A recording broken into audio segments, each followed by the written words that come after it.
আমরা চলে এসেছি আমার সোনার সংসার রান্নাঘরে তোমাদের সাথে আড্ডা দিতে। কেমন আছো? আমি এখানে করছি গরম তেলে সাদা জিরে, শুকনো লঙ্কা, তেজপাতা, মানে গরম মশলা ফোড়ন দিয়ে এখানে আমি টমেটো গ্রেট করা, মটরশুঁটি, 2-4 পিস ছোটো শীতকালের ফুলকপির টুকরো আমি এখানে দিয়ে ভালো করে কষিয়ে নিয়েছি। এখন আমি এখানে দিয়ে দিব জিরের গুঁড়ো, সামান্য সামান্য জিরে গুঁড়ো আর কাশ্মীরি লঙ্কার গুঁড়ো।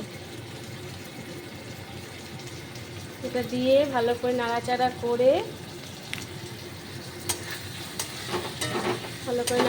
করে আমি এখানে অল্প পরিমাণে জল দিয়ে দিব।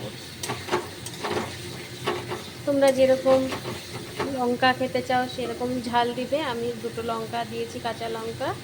শীতকালের মটরশুঁটিতে মটর পনির।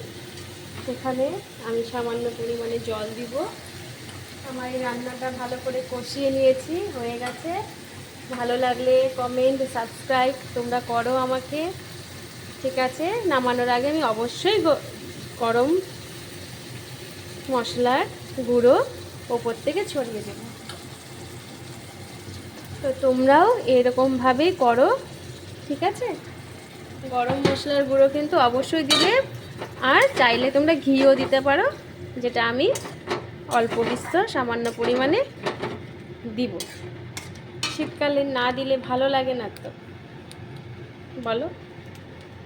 আর কাশ্মীরি লঙ্কার গুঁড়ো একটু বেশি দিতে হয়, কম হয়ে গেলে কালারটা ঠিক আসে না, ঠিক আছে? তো রাখছি, সাবস্ক্রাইব করো, বাই।